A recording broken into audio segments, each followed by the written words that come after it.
Bonjour à tous, ici Thomas Mouilly et je vais vous parler de photographie. Aujourd'hui, on va s'intéresser au portrait, tout simplement parce que c'est un domaine que beaucoup de photographes pratiquent, et aussi beaucoup commencent par là, tout simplement en photographiant leurs proches. Il est donc temps de faire un gros point sur le sujet. Alors, je vais vous faire une petite histoire générale du portrait. Bien sûr, elle pourra pas être exhaustive, parce qu'il faudrait 500 fois plus de temps que ce que cette vidéo permet. 500 au pif, mais vous voyez l'idée. On va faire une histoire générale dans le temps qui nous est imparti. Il s'agira ici de dessiner les grandes lignes de l'histoire du portrait, de ses pratiques, des grands noms qui l'ont façonné, et aussi de vous donner des pistes à explorer dans ce domaine. Il y a aussi forcément mes goûts et parti pris, parce que c'est moi qui ai fait la sélection, évidemment, on ne se refait pas. Les premiers portraits sont quasiment contemporains des débuts de la photographie, et c'est un sujet qui m'a toujours intéressé, notamment du point de vue de la représentation de soi et des autres, mais dont la pratique m'a pas plus intéressé que ça. Je la réserve pour le cadre familial et pour les proches. Le sujet du portrait est d'autant plus intéressant qu'il nous touche tous désormais, où au XXe siècle il était plutôt réservé à une élite à ses débuts. Cette élite avait les moyens de payer des peintres pour faire leurs portraits, mais désormais grâce à la photographie c'est à la portée de tous, et on peut tous désormais avoir nos jolies trombines sur nos CV. Du coup les grandes questions qu'il va y avoir sur ce sujet c'est qu'est-ce que le portrait, d'où est-ce que ça vient, et un peu qui fait quoi. Comme je disais, le portrait photographique donne un accès démocratique à la représentation de soi. Avant il était réservé à l'aristocratie et à l'élite bourgeoise qui était obsédée par l'image de soi, la postérité et l'idée d'avoir une lignée, donc d'être représenté dans le temps. Désormais, avec le portrait, tout le monde peut avoir sa photographie chez lui. Grâce à son faible coût, il s'offre à la foule. D'ailleurs, Baudelaire, qui n'était pas très enthousiaste vis-à-vis du sujet, déclare à son propos « La société immonde se rua, comme un seul narcisse, pour contempler sa triviale image sur le métal. » Mais malgré son pessimisme, depuis l'apparition de la photographie, en 1839, les studios de portrait ne désempliront plus. Ce sont des milliards de souvenirs d'inconnus ou de célébrités qui ont été produits grâce à elles. Et ils se sont retrouvés partout, placardés sur les affiches, dans les bureaux, dans des cadres, dans la rue, ils ont envahi tout l'espace. Et ça c'est quelque chose qui est typique du portrait photographique, c'est un objet ordinaire qui occupe 1000 places dans notre environnement quotidien. Et c'est aussi une pratique qui est à la croisée entre l'œuvre de l'artiste et la pratique du photographe amateur. Le portrait photographique se situe au centre d'un triangle dont les 3 pointes seraient le photographe, le modèle et le spectateur. D'une certaine façon, il fait varier les points de vue. Tout d'abord, le point de vue du modèle. Quelle est cette personne qui me tire le portrait? Étymologiquement, portrait est composé de pour et tirer. Mais que tire-t-on du modèle? Aussi, il y a le point de vue du photographe. Déjà, est-ce qu'il a prévenu le modèle ou est-ce qu'il l'a surpris, dans le cas par exemple de la pratique de la photographie de rue? Et qu'est-ce qu'il ajoute au réel qui va signer un peu et marquer sa personnalité? Quelle est sa part à lui là-dedans? Enfin, il y a le point de vue du spectateur. D'où vient cet amour pour le portrait? Le débat est ouvert. Dès les premières décennies de son histoire, la pratique du portrait photographique a touché tous les sous-genres dont la plupart sont encore actifs aujourd'hui. Je vous en mets la liste. Les portraits officiels, commandés par les puissants de ce monde, les nus, qu'ils soient académiques, intimes, érotiques ou pornographiques, les images de célébrités artistiques ou intellectuelles, le portrait social, le portrait documentaire, le portrait scientifique, le portrait familial et notamment le portrait de mariage et les portraits d'enfants, l'autoportrait, le portrait de groupe, le portrait historisant et le portrait fictif, etc. Et les évolutions ultérieures de la photographie ne feront que confirmer cette place importante du portrait, qui reste aujourd'hui un des usages sociaux les plus prédominants de la photographie. Photographier l'autre. Un très bon exemple de ça est le travail d'André Adolphe Eugène Disdéry. J'adore son nom complet. Il a créé le portrait carte vers 1860, un format qui va rester populaire jusqu'au XXe siècle. Je vous mets l'image juste à côté. C'était des petites cartes de portrait qui étaient très à la mode et qu'on s'échangeait un peu comme des cartes Panini pour faire l'analogie, mais vous voyez ce que c'est. En fait, le truc ce qu'il faut comprendre, c'est qu'avant la photographie, avant le portrait, on voyait pas les célébrités. Le président, vous voyez jamais sa tête, c'est le portrait photographique qui a permis ça. Et aussi, alors le président peut-être, je dis un truc au pif, mais pour les célébrités, etc., on pouvait pas les voir facilement. Le portrait a révolutionné ça, et c'est pour ça qu'il y a eu un grand engouement des échanges d'images, parce qu'on aimait bien avoir toutes les images des célébrités du théâtre et du monde des arts chez soi. Donc c'est ça qu'a proposé Disdéry avec les portraits cartes, et ça a cartonné. Après, je crois que Disdéry était très dépensier et quand même mort pauvre. Pas toujours de la chance, hein. J'ai dit que c'était resté populaire jusqu'au XXe siècle, et c'est vrai. Si ça a baissé, les cartes de Disdéry, les ventes, etc., jusqu'à s'épuiser, c'est pas du tout parce qu'il y a eu une perte d'engouement du public, c'est plus que la pratique a basculé vers la sphère privée, avec la pratique de photo amateur qui a émergé, notamment avec Kodak et le vous appuyez sur le bouton, on fait le reste, qui a permis aux amateurs de prendre eux-mêmes leurs photographies et qui a un peu supplanté ce que faisait Disdéry à l'époque. Bien sûr, il y a des aspects du portrait qui vont rester le domaine des professionnels, c'est PCI, les photographies publiques, les photographies de cérémonie et les photographies d'identification. Dans les photographies publiques, on va compter par exemple la presse et les travaux journalistiques. Dans les cérémonies, mariage, baptême, etc. Et dans les photographies d'identification, c'est la photographie judiciaire au début, puis le portrait, la carte d'identité, etc. C'est des pratiques qui restent même aujourd'hui pas mal l'apanage des professionnels en matière de portrait. Pour résumer, après Disdery, on se prend beaucoup en photo, c'est là que ça commence, mais pour les choses sérieuses, on laisse faire les professionnels. Le portrait est aussi partout, on retrouve des studios de portrait dans toutes les villes, peu importe leur taille, où toutes les couches de la population viennent se faire tirer le portrait. Et même les endroits les plus reculés sont touchés, parce que dès les années 50, par exemple dans les campagnes, dans les lieux un peu reculés, il y a des photographes itinérants qui viennent proposer leurs services. Et ça s'étend à toute la planète. Alors, notamment grâce à l'évolution des moyens de locomotion, le train, l'avion, le bateau, etc., qui explosent au XXe siècle, et au colonialisme. Alors là, je mets grâce avec des énormes parenthèses, mais grâce à ces deux facteurs, il y a aussi des portraits de toute la planète qui sont ramenés en Europe. C'est notamment ce que fait Louis Rousseau en 1856, qui ramène au Muséum d'Histoire Naturelle des portraits de partout dans le monde.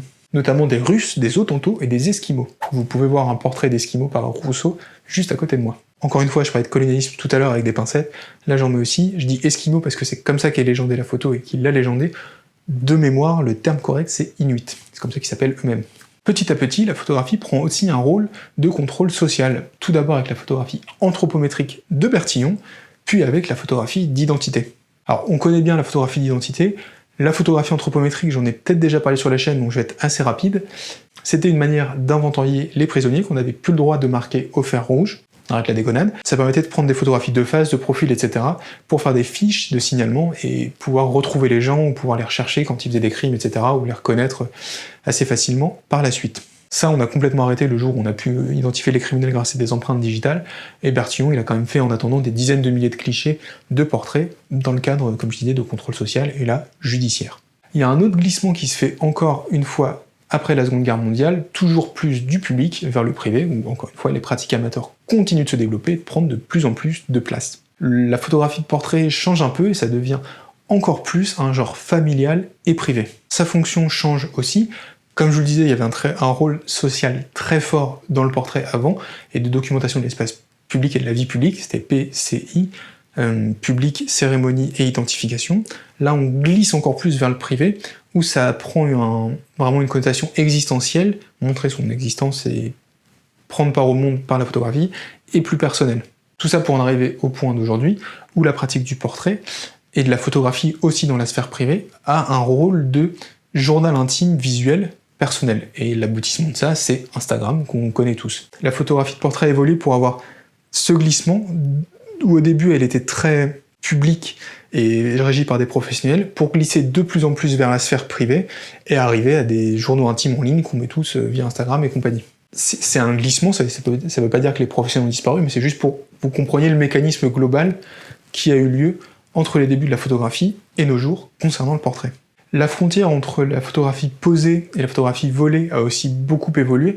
Il y a beaucoup moins de photographies très posées maintenant. Voilà, si vous regardez sur votre téléphone les photographies que vous avez de vos proches, vous les avez prises comme ça sur le vif, un anniversaire, un mariage, j'en sais rien. Mais il n'y a plus cette photographie très rigide, voilà, très solennelle.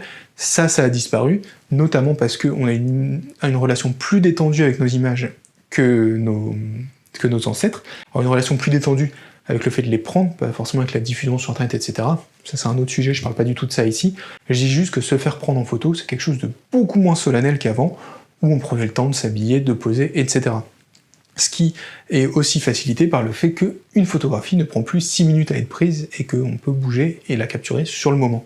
En tout cas, notre amour pour notre triviale image, comme le disait Baudelaire, ne semble pas prêt de s'éteindre, et l'amour que l'on a pour la photographie de portrait semble très enraciné en nous désormais. Maintenant, je vais faire un focus sur les grands photographes de portrait du XXe siècle. Alors, comme je l'ai dit, tous les genres du portrait, ils sont présents dès les débuts de la photographie de portrait.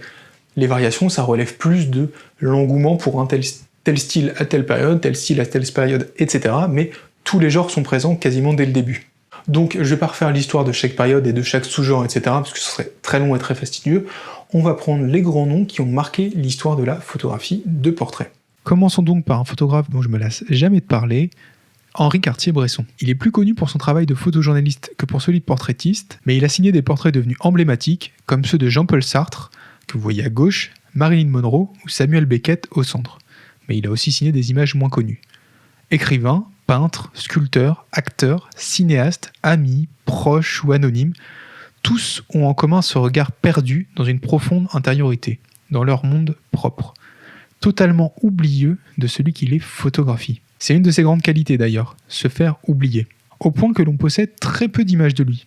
Tout le monde connaît l'aversion qu'il éprouvait pour la caméra pointée sur lui. Peut-être ressentait-il, comme Roland Barthes, la fausseté de la situation.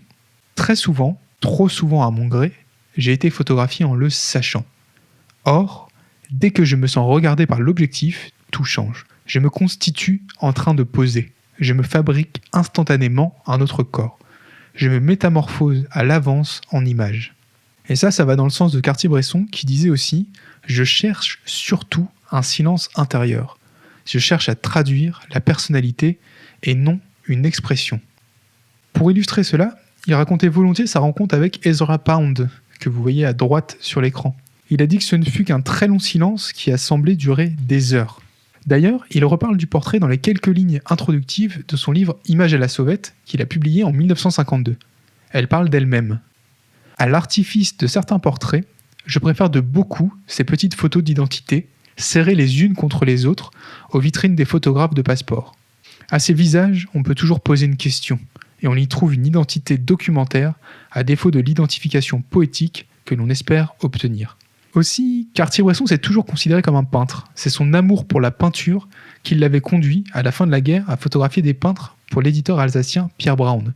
Il s'est ainsi rendu à plusieurs reprises chez Matisse, Bonnard et Braque. Il raconte cela dans la biographie de Pierre Assouline. « Quand j'étais chez Matisse, je m'asseyais dans un coin. Je ne bougeais pas, on ne se parlait pas. C'était comme si on n'existait pas. » Plus tard, il a été dépêché par de prestigieux titres américains comme Harper's Bazaar, Vogue ou Life et a eu accès à de nombreuses personnalités, que son goût personnel pour les lettres, les arts ou la recherche, et sa curiosité insatiable pour l'être humain, le poussaient à rencontrer, toujours dans la plus grande discrétion, à la sauvette on pourrait dire, avant que le monde ne se fige encore une fois en silence. Tout portrait est un autoportrait. Les peintres l'ont beaucoup dit. Et la photographie, telle qu'Henri Cartier-Bresson l'a pratiquée, est une vision du monde très personnelle, et se reflète aussi dans ses portraits. Après avoir officiellement décidé d'arrêter le reportage, à la fin des années 60, pour revenir à ses premiers amours, le dessin, Henri Cartier-Bresson continue cependant à photographier des visages.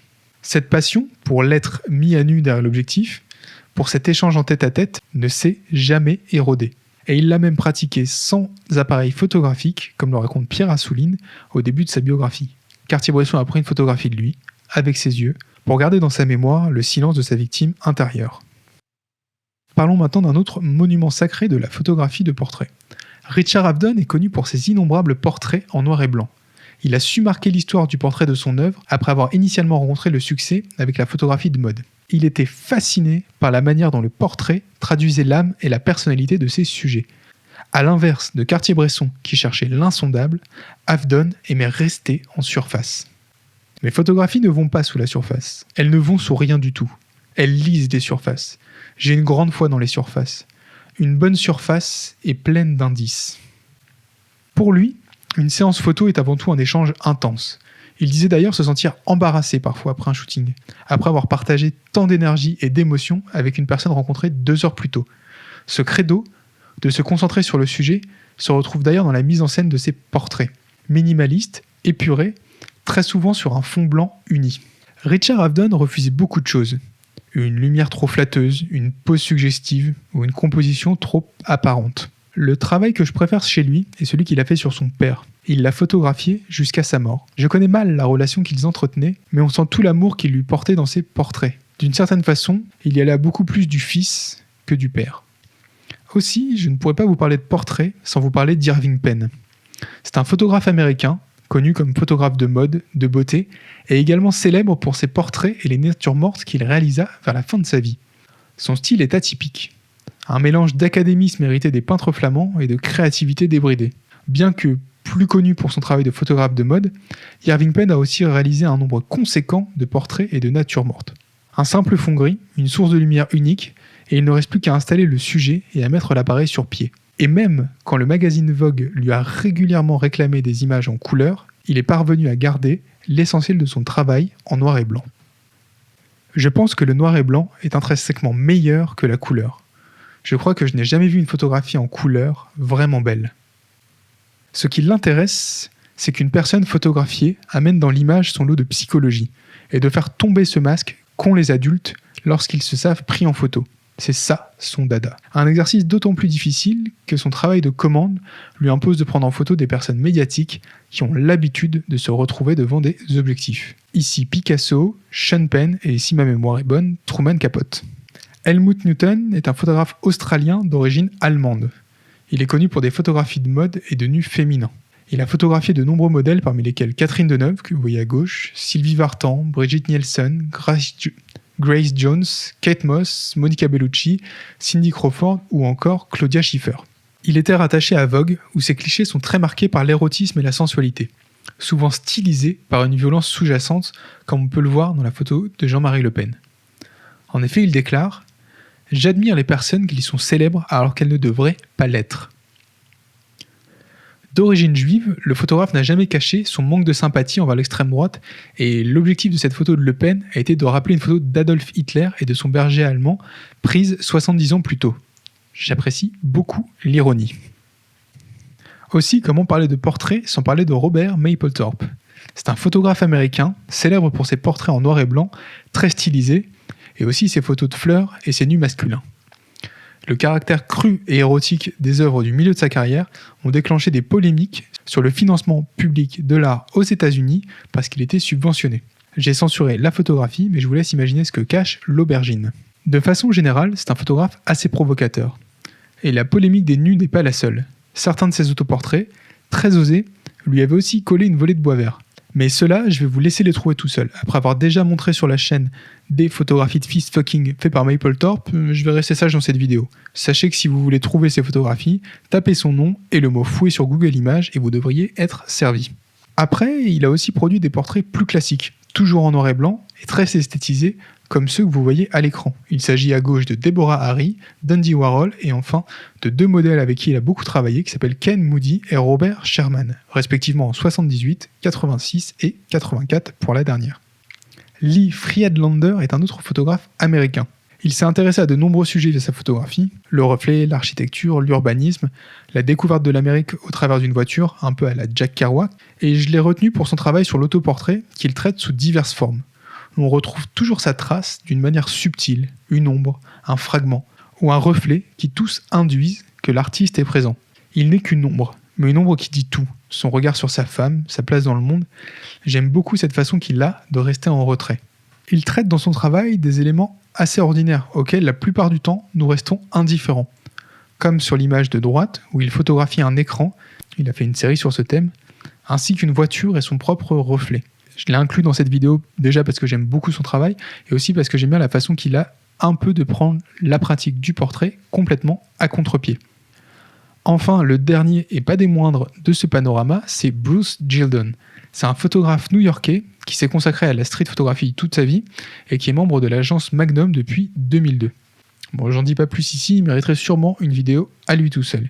Il est connu pour son esthétique très directe car il utilise un flash pour photographier, comme vous le voyez sur cette photographie. Et il déclare, vous l'avez déjà vu à l'écran, « Je suis connu pour prendre des photographies de très près et plus je vieillis, plus je me rapproche ». Il est aussi présent dans cet article pour rappeler que le portrait c'est quelque chose de très divers, que ça ne s'arrête pas que forcément au studio, que chaque personne a son histoire et que tout le monde peut révéler une partie de celle-ci grâce à sa pratique du portrait. Vous voyez qu'il y a des photographes avec des personnalités très différentes. Bon, après, ils sont un peu similaires dans le sens où il y a beaucoup d'Américains blancs de 50 ans non-stop, mais vous voyez que chacun, par sa personnalité, produit un type de portrait qui est différent. C'est pas du tout un genre qui est rigide, et il ne doit pas l'être. Alors, merci à tous d'avoir regardé cette vidéo jusqu'au bout, j'espère qu'elle vous aura plu, qu'elle vous aura fait questionner votre pratique du portrait, votre relation au portrait, et peut-être qu'elle vous aura donné envie d'en faire et ce serait encore plus cool. Alors j'ai fait une présentation générale de l'histoire du portrait, puis un focus sur le XXe siècle où je vous ai présenté les photographes que personnellement je préfère là-dedans. Alors il y a forcément eu plein d'oubli dedans, déjà parce que j'ai présenté que des photographes en noir et blanc, c'est juste la sélection qui m'est venue à l'esprit comme ça. Sur le moment quand j'ai fait la vidéo, elle n'a pas vocation du tout à être exhaustive, c'était un peu mes grands noms préférés là-dedans, dans la photographie de portrait au XXe siècle. Il en manque plein, et c'est une bonne nouvelle, ça me laissera plein de noms encore à présenter pour de prochaines vidéos. D'ailleurs, dites-moi ce que vous avez préféré là-dedans, ce que vous aimeriez voir dans une prochaine vidéo présentée, vous pouvez me raconter tout ça en commentaire. Aussi, si cette vidéo vous a plu, avec ce format qui change un peu plus animé, n'hésitez pas à me le dire. N'hésitez pas à laisser un petit pouce bleu si vous a plu et à vous abonner pour voir les prochaines. Comme d'habitude, je vous mets un lien vers le lien qui s'appelle 10 outils indispensables pour votre projet photo. Si vous vous lancez dans le portrait et que vous voulez faire un projet de portrait, ça pourra vous aider. Et moi, je vous dis à bientôt pour la prochaine vidéo.